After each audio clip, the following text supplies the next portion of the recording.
Hello everyone. आज हम बात करेंगे पाचन एवं अवशोषण के पार्ट सेकंड के बारे में। इससे पहले हमने पाचन एवं अवशोषण का जो पार्ट वन था उसके बारे में पढ़ा था, जिसका जो लिंक है वो डिस्क्रिप्शन बॉक्स में दे देंगे। और उसमें हमने पढ़ा था कि पोषण के आधार पर सजीवों को वर्गीकृत करना, मिनरल्स और जो कितने प्रकार के न्यूट्रिएंट्स होते हैं या पोषक तत्व कितने प्रकार के होते हैं, और उसमें से हमने कार्बोहाइड्रेट और प्रोटीन को विस्तार से जो है वो वहाँ पर अध्ययन किया था। यहाँ पर हम वसा के बारे में, वसा के प्रकार, कार्य, विटामिन और लवण के बारे में जो है वो बात करेंगे। तो यह जो है वो वीडियो आपके लिए हेल्पफुल होगा अगर आप नीट के एग्ज़ाम की तैयारी कर रहे हो, चाहे आप बोर्ड्स के एग्ज़ाम की तैयारी कर रहे हो। और यहाँ पर सब हैंड रिटन जो है वो नोट्स हैं। तो बात करते हैं फैट्स के बारे में।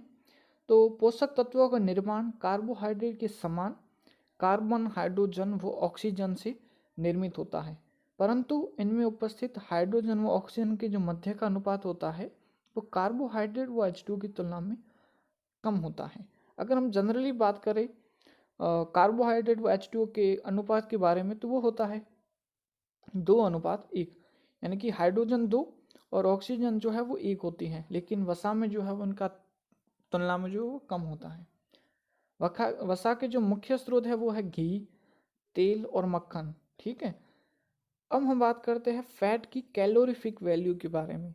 कैलोरीफिक वैल्यू क्या होती है? अगर हम 1 ग्राम फैट के दहन पर, अगर हम 1 ग्राम फैट को अगर दहन करें तो उससे हमको 9.25 किलो कैलोरी जो है वो ऊर्जा प्राप्त होगी।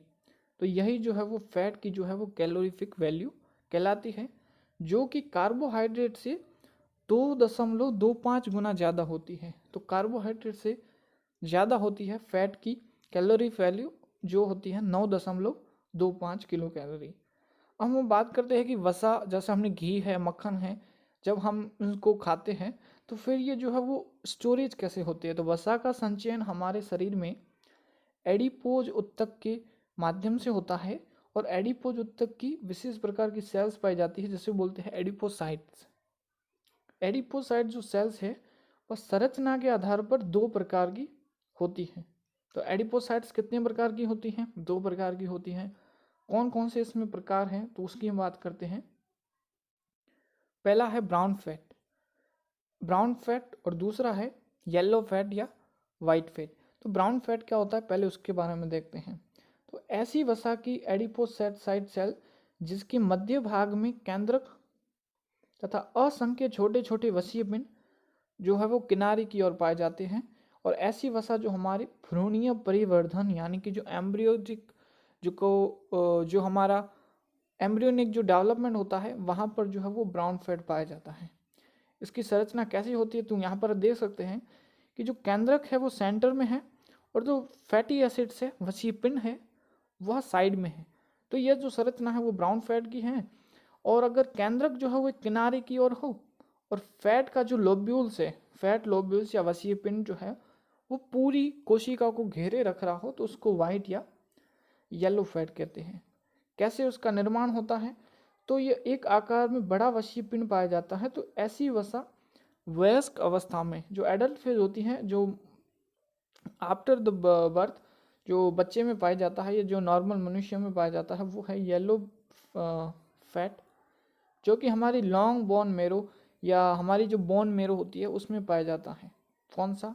Yellow fat. तो 2 प्रकार का फैट होता है, ब्राउन फैट और वाइट फैट। फिर हम बात करते हैं वसा के कार्य क्या होते हैं। वसा के बारे में बात की, वसा के प्रकार के बारे में बात की।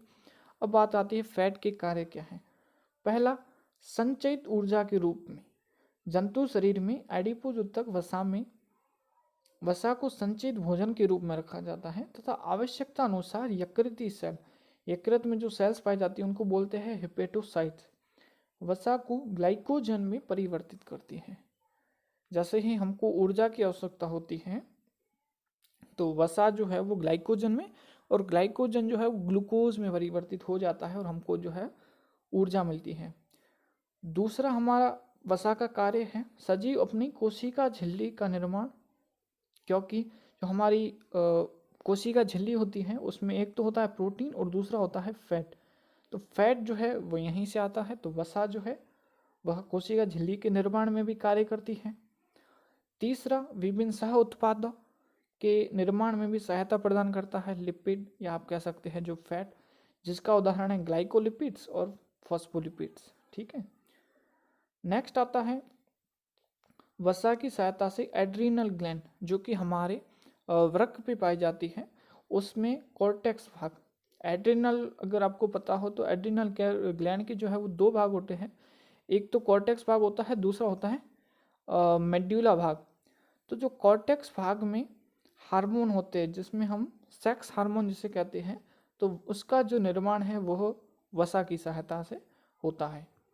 फिर हम बात करते हैं पांचवा पॉइंट कि वसा की सहायता से हमारे शरीर के विभिन्न आंतरिक अंगों जैसे कि नेत्र गोलक के चारों ओर, यकृत व वृक्क के चारों ओर तथा त्वचा के नीचे सुरक्षात्मक आवरण, इन सभी जगह जो है वो वसा की जो है वो आवश्यकता होती है। नेक्स्ट बात करते हैं वसा की सहायता से सजीव विटामिन ए, डी, ई, के का अवशोषण करता है। तो कुछ विटामिन जो है वह कुछ विटामिन जो है वो वसा विलेय होते हैं, कुछ विटामिन जो है तो जल विलेय होते हैं।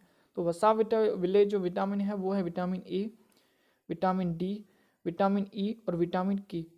तो इनको भोज्य पदार्थों से अवशोषण करना वो वसा का कार्य है, ताकि हमारे इन शरीर में इन विटामिन की जो है वो कमी ना हो।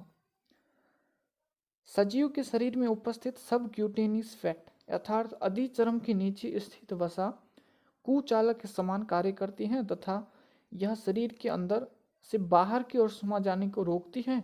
फलस्वरूप शीत ऋतु में भी हमारे शरीर का आंतरिक तापमान जो है वो नियत बना रहता है। ठीक है।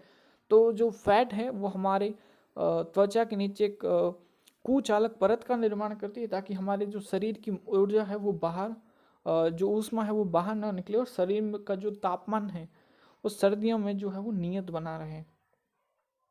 तो काफ़ी प्रकार के जो कार्य है वो वसा जो हमारे शरीर में मुख्य भूमिका निभाती है। उसके बाद हम बात करते हैं विटामिन्स के बारे में। ठीक है। विटामिन्स के बारे में अगर हम बात करें तो हमारे भोजन में उपस्थित वे पोषक तत्व जिनका निर्माण विभिन्न कार्बनिक अवयवों से हुआ है तथा उनका संश्लेषण हमारे शरीर में नहीं होता है। ठीक है। काफ़ी प्रकार के यानी कि सभी प्रकार के जो विटामिन्स है वो हमको बाहर से लेने पड़ते हैं, चाहे हम फल फ्रूट की सहायता से ले या हम उसको भोजन की सहायता से। खाली एक विटामिन डी जो है नॉर्मली वो हमारे शरीर में निर्मित होता है। नॉर्मली जब हम धूप में होते हैं तो विटामिन डी जो है वो हमें सनलाइट से प्राप्त होता है। ठीक है। तो बाकी जो है विटामिन जितने भी हम बाहर से जो है इनटेक करते हैं,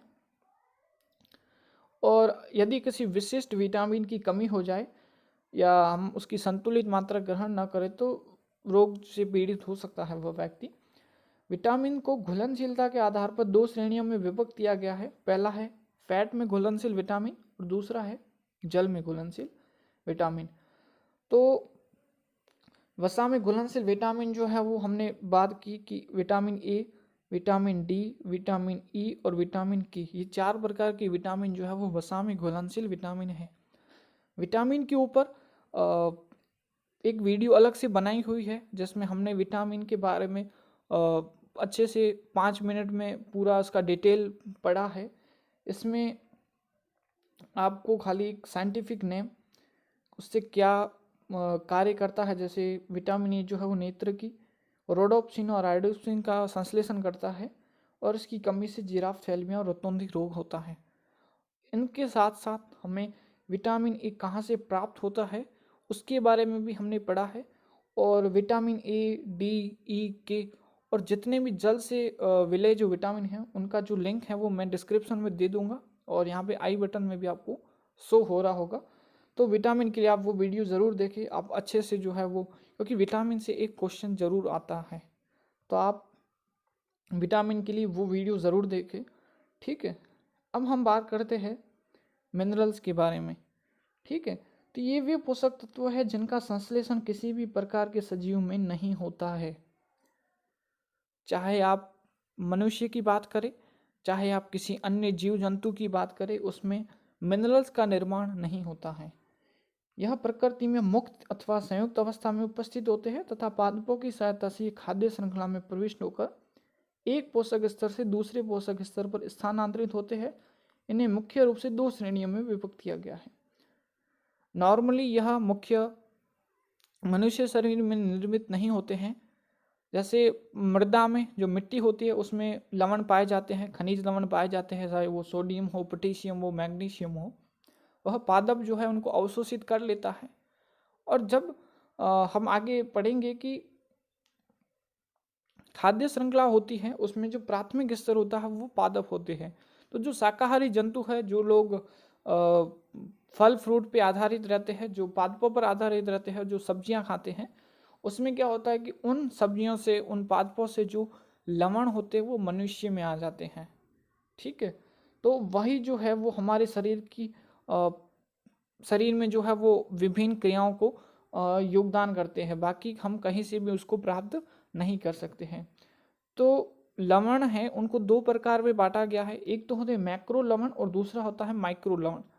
मैक्रो लवण वह लवण होते हैं या वह तत्व होते हैं जिनकी जो हमारे शरीर की आवश्यकता होती है वो 1 ग्राम से ज़्यादा होती है। ऐसे लवण जिनकी मात्रा हमें 1 ग्राम से ज़्यादा चाहिए पर डे, यानी कि प्रतिदिन। तो कौन कौन से वो लवण हैं, जैसे कि potassium, sodium, calcium, magnesium, phosphorus और क्लोरीन। ठीक है, तो यहाँ पर आप देख सकते हैं कि potassium, sodium, calcium, magnesium, phosphorus और क्लोरीन, तो ये 6 प्रकार के जो है वो 1 ग्राम से हमें ज़्यादा चाहिए। ठीक है, तो इसको आप ट्रिक से भी याद कर सकते हो, जैसा कि यहाँ पे लिखा हुआ है कि क्या नए कॉलेज में पढ़ने चले, तो क्या से यहाँ पर आ जाएगा पोटेशियम, क्या नए, फिर कॉलेज में सीए पढ़ने, नए कॉलेज में यानी कि एमजी, पढ़ने यानी कि पी, और चले यानी कि सीएल। तो इस प्रकार से आप जो है वो याद कर सकते हैं। ठीक है, अब हम बात करते हैं कि मैक्रो एलिमेंट्स जो है वो हमारे शरीर में पोटेशियम, सोडियम, कैल्शियम किस प्रकार से मुख्य भूमिका निभाते हैं। तो पहले हम बात करते हैं सोडियम पोटेशियम हमारी तंत्रिकी सेल्स की विद्युतीय आवेग के निर्माण में सहायता करते हैं और शरीर के पराशरणीय नियमन में भी कार्य में आते हैं। कैल्शियम की बात करें तो अस्थियों को मजबूती प्रदान करना, पेशियों के संकुचन में सहायता प्रदान करना तथा एक तंत्रिका कोशिका से दूसरी तंत्रिका सेल्स पर विद्युत आवेग के स्थानांतरण को, जब हम बात करेंगे नर्वस सिस्टम वाले में, तो हम वहाँ पे देखेंगे जो CH+2 है वह एक तंत्रिका से दूसरी तंत्रिका तक जो है वो आवेग भेजता है, तो वो कैल्शियम के द्वारा ही संभव है। Mg की भी बात करेंगे जो शिथिलन जो है वो पेशियों में सहायता प्रदान करता है। फॉस्फोरस हमारी अस्थियों में भी का एक मुख्य घटक है और दांतों को दृढ़ता यानी कि जो है वो स्टेबिलिटी और हमारे दांतों को जो स्ट्रांग प्रदान करता है या उनको स्ट्रांग बनाता है, मजबूत बनाता है। क्लोरीन की बात करें तो क्लोरीन श्वसन के दौरान CO2 को बाइकार्बोनेट के रूप में परिवहन कराने में सहायता प्रदान करता है। रेस्पिरेटरी सिस्टम वाले में हम पढ़ेंगे कि किस प्रकार से जो बाइकार्बोनेट है वो CO2 को कोशिकाओं से जो है वो फेफड़ों तक ले जाता है, जिसमें क्लोरीन जो है वो मदद करता है। नेक्स्ट बात करते हैं माइक्रो एलिमेंट्स के बारे में, जो सूक्ष्म मात्रा में हमको चाहिए होती है, यानी कि वह तत्व जिनकी मात्रा हमको 1 ग्राम से कम चाहिए। तो प्रमुख माइक्रो एलिमेंट्स कौन से हैं? पहला है आयरन, जिसको हम Fe से भी डिनोट करते हैं। Fe या आयरन हमारे हीमोग्लोबिन का मुख्य घटक है और मायोग्लोबिन का भी निर्माण करता है। मनुष्यों में हीमोग्लोबिन एक वर्णक के रूप में पाया जाता है, एक रक्त वर्णक के रूप में, और कुछ कुछ जंतु है जिसमें मायोग्लोबिन पाया जाता है। तो Fe जो है उसका निर्माण करता है आयोडीन। थायरोक्सिन हार्मोन के निर्माण में जो है वो आयोडीन मुख्य रूप से पाया जाता है। जो हम नमक नॉर्मली जो आता है अब उसमें आयोडीन आता है, ताकि उससे जो हमारे थायरोक्सिन हार्मोन से रिलेटेड रोग ना हो। ठीक है, और ज़्यादा नमक से भी जो है वो प्रॉब्लम हो जाती है, इसलिए इसको एक लिमिट मात्रा में ही 1 ग्राम से कम हमें इसकी आवश्यकता होती है प्रतिदिन। नेक्स्ट है सल्फर। एमिनो एसिड्स व प्रोटीन के निर्माण में सल्फर यूज आता है। कोबाल्ट विटामिन B12 के उपापचय में, हम अगर विटामिन B12 की बात करें तो उसको बोलते हैं कोबालेमिन, इसका साइंटिफिक नेम जो है वो कोबालेमिन है। विटामिन B12 जो है वो दही में मुख्य रूप से पाया जाता है, तो इसके उपापचय में जो है वो कोबाल्ट यूज आता है। जिंक विटामिन A की क्रियाशीलता को बढ़ाता है। विटामिन ए जो है हमारे नेत्रों के लिए आवश्यक है, तो उसके लिए हमको जिंक जो है वो आवश्यक रहता है। फिर कॉपर की बात करें तो रक्त वाहिनियों यानी कि जो ब्लड वेसल्स है और जो हमारी कनेक्टिव टिश्यू है, जो संयोजी ऊतक है, उसके निर्माण में कॉपर यूज आता है। सेलेनियम जो विटामिन ई के साथ एजिंग को धीमा करता है, एजिंग यानी कि मुंह पर जो है वो हमारे चेहरे पर झुर्रियाँ आ जाती है, तो उसके लिए विटामिन ई जो है वो जब कमी हो जाती है तो झुर्रियाँ पड़ जाती है, उसके लिए विटामिन ए और सेलेनियम जो है वो अगर नियत मात्रा में बना रहे तो वो हमारे शरीर के लिए भी आवश्यक होता है और एजिंग को जो है वो हमारे धीमा करता है।